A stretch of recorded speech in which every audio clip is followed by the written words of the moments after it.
واشتعل الرأس شيبا ولم أكن بدعائك رب شقيا. بوڑھے ہو گئے. وهن العظم، اللہ میری ہڈیاں کمزور. واشتعل الرأس، سر سفید ہو گیا. اس سے بڑی مایوسی کیا ہے؟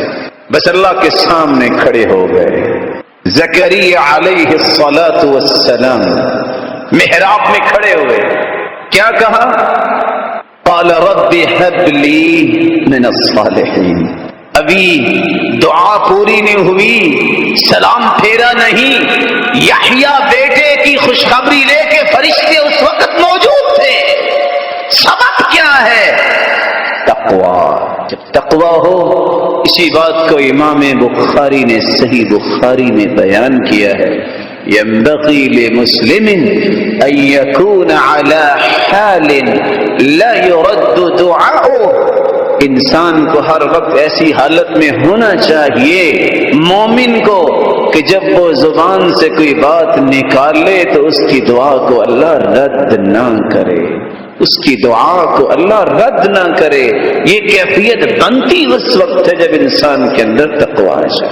سب سے پہلا سبب یہ ہے، اولاد اس لیے جہالت برتتی ہے، نافرمان ہوتی ہے، جب ہم ان کو تعلیم نہیں دلواتے. جہالت فالجہل داء قاتل والجاہل عدو لنفسه.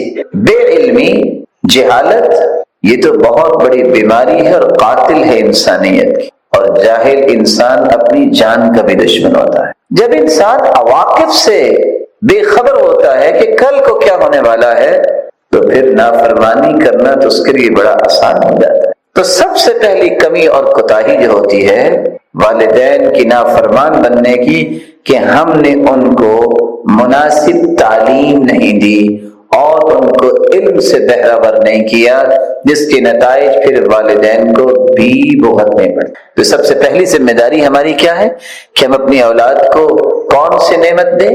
تعلیم کی نعمت. دوسرا سبب جس سے اولاد نافرمان بنتی ہے، جب والدین ان کی نیک تربیت نہیں کرتے. اور نیک تربیت سے مراد کیا ہے؟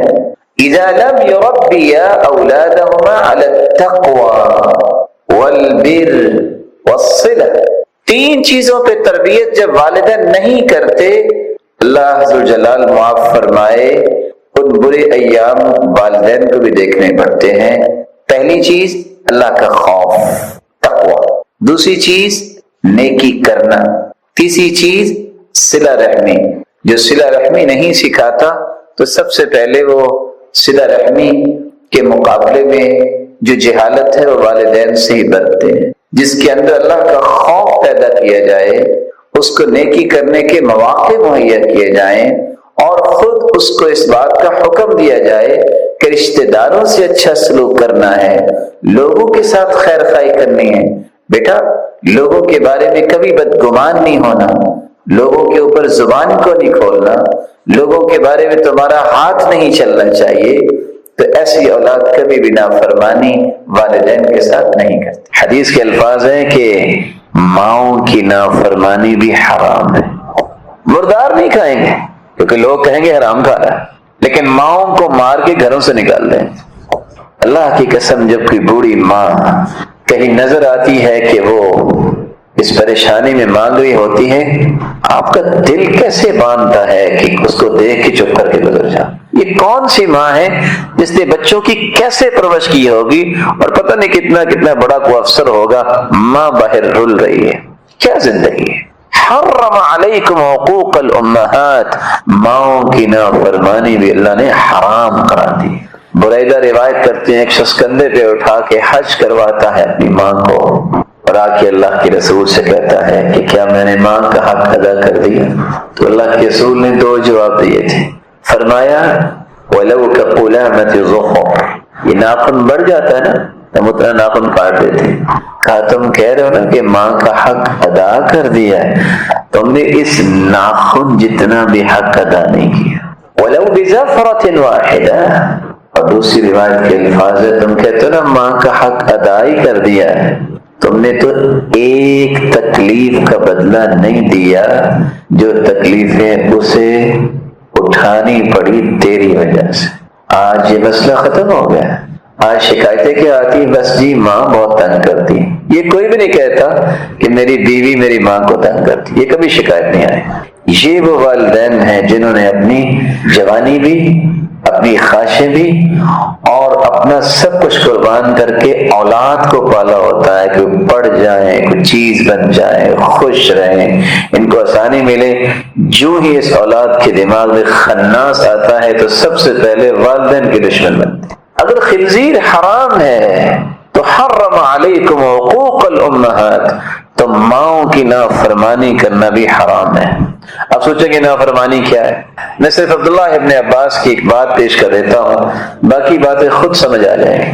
کسی نے پوچھا کہ والدین کی نافرمانی کیا ہے؟ کہتے ہیں وہ تو بہت لمبی چیز ہے، کیسے بتاؤں؟ لیکن ایک میں نشانی بتا دیتا ہوں۔ لو ان الولد وقف بجانب والدہ، اگر کوئی شخص اپنے باپ کے ساتھ کھڑا ہو جائے، غور کیجیے، کھڑا ہو گیا، پھر ثم نفض ثوبہ، پھر اپنے کپڑے کو اس نے جھاڑا ہے، فطار الغبار علیہ، اور کپڑا جھاڑنے سے غبار اڑ کے باپ پہ پڑ گیا ہے، کتب عند اللہ عاقا، یہ شخص اللہ کے ہاں نافرمان لکھا جائے۔ علم و دانش کی گتھیاں سلجھانے کے لیے لوگ بیرون ملک جاتے ہیں، نہ جانے کیا پڑھ کے آتے ہیں۔ جس شخص کو والدین کا احترام نہیں، اس سے بڑا دنیا میں کوئی جاہل نہیں، کوئی بجڑ نہیں۔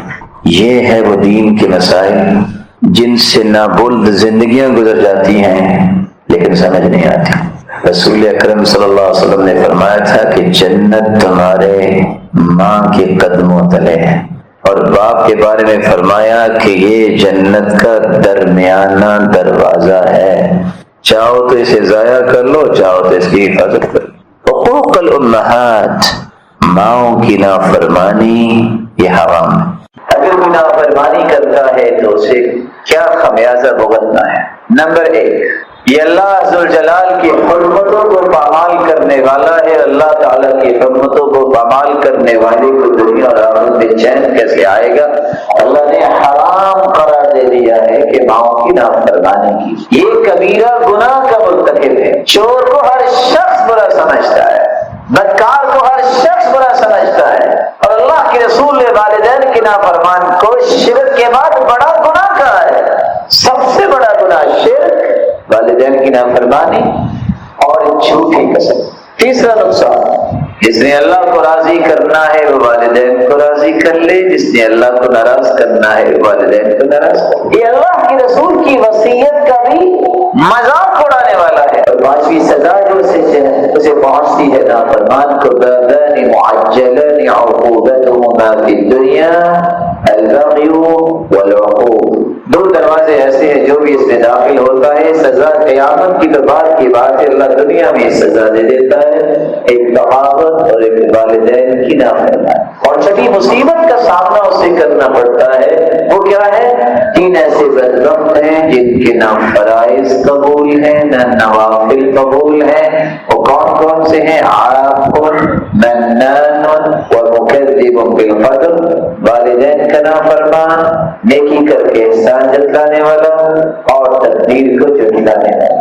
ایک 7ویں سزا جو اسے ملتی ہے، یہ اللہ عزوجلال کی رحمت سے دھتکارا جاتا ہے۔ لعن اللہ من لعن والدیہ، جو اپنے والدین کو لعنت کرتا ہے اس پہ اللہ کی لعنت کرتی ہے۔ بنی قضاع کا ایک شخص اللہ کے رسول کے پاس آیا، کتنی پیاری یہ حدیث ہے۔ آگے کہتے ہیں یا رسول اللہ ان شہدت ان لا الہ الا اللہ، اگر میں گواہی جو دے دوں کہ اللہ کے سوا کوئی عبادت کے لائق نہیں اور آپ اللہ کے سچے رسول ہیں، اور میں 5 نمازوں کی پابندی کروں، میں رمضان کے روزے رکھوں اور میں رمضان کو قیام بھی کروں اور زکات بھی دوں، اور سوال کرنے والا خاموش ہو گیا۔ آپ نے فرمایا من مات علی ھذا، جس نے یہ کام کیے قیامت کے دن انبیاء اور صدیقین شہداء کے ساتھ کھڑا ہو، ساتھ ایک لفظ بول دے ما لم یعق والدی، شرط یہ ہے کہ والدین کا نافرمان نہ ہو۔ پتہ یہ چلا نیکیاں کرنے کے باوجود، نمازوں کی پابندی، تراویح